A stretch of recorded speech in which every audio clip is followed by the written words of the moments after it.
This happened during my first month of driving for Uber. I had just started doing night shifts because they paid better. It was a slow Tuesday night around 1 a.m. when I got a request to pick up someone from an old bar on the edge of town. The kind of place where the neon signs flicker and the parking lot always looks half abandoned. The name on the request was Eloise. No picture. I pulled up and saw her immediately, standing alone under a broken streetlight. She was wearing this deep red dress, long, flowing, and even in the dim light, it shimmered like it didn't belong in this world. She walked over slowly, graceful, silent. She opened the back door, smiled faintly and said, "Downtown, please." Her voice was soft, almost too soft, but I nodded and started driving. At first, nothing felt strange. She stared out the window, not saying a word. No phone, no music, just quiet. But as we got onto the highway, something started to feel off. I checked the mirror. She wasn't there.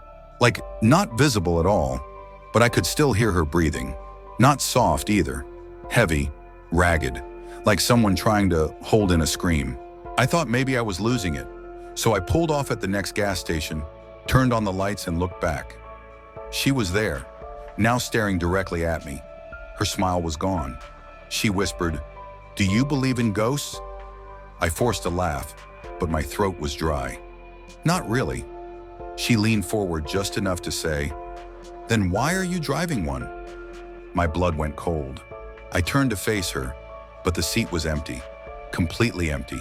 I jumped out of the car, walked in circles, rubbed my eyes. There was no one, nothing, but the back door was still slightly open. I got back in, shut the door, and checked the app. There was no trip, no pickup, no drop-off, just nothing. I sat in silence for a full minute, heart pounding, hands shaking. Then suddenly a soft voice, right behind my ear, whispered, "You still don't believe?" I turned around. Nothing. But the seat belt in the back was buckled, tight.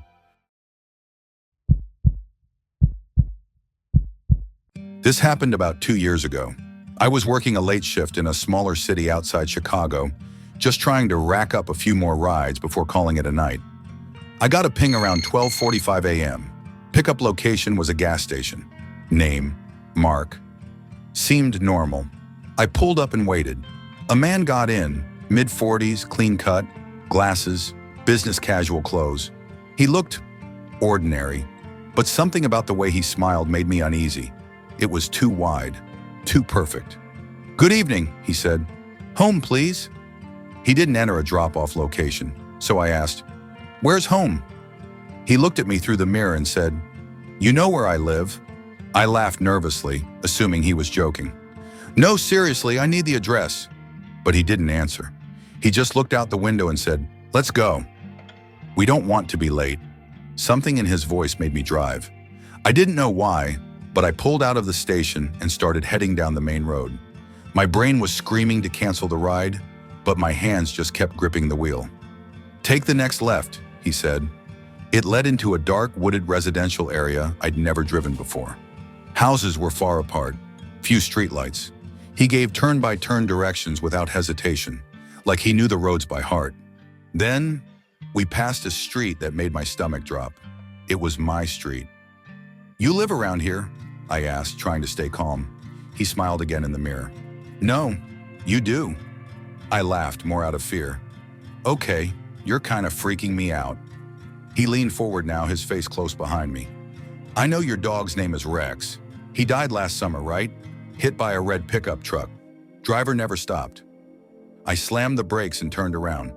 "What the hell is this? Who are you?" He was still smiling, calm. "You've been carrying a lot of guilt.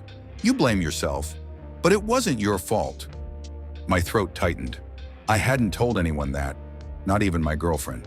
I said, "Get out." He didn't move, just looked out the window.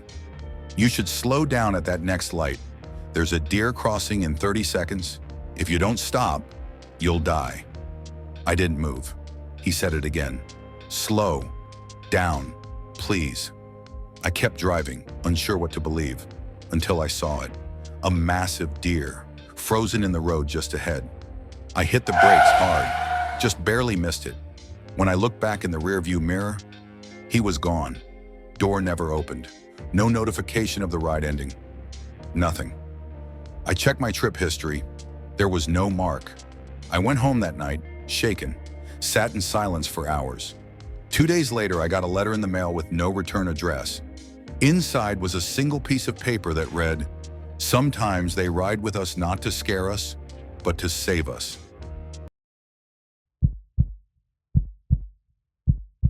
I've been driving for Uber for about 2 years now. Nights are usually uneventful, just drunk college kids or tired workers trying to get home. But this ride, this one still haunts me. It was around 2:40 a.m., and I had just dropped someone off when I got a ping for a pickup in a quiet residential area. The profile showed no name, just request from nearby. No picture, just a blank gray silhouette. I hesitated. It was my last ride before logging off, and I figured it'd be quick.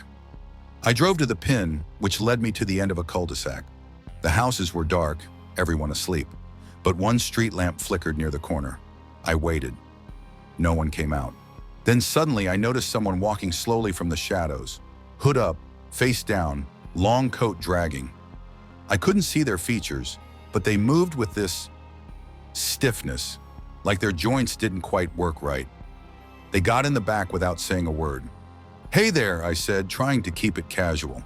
"Heading downtown?" Silence.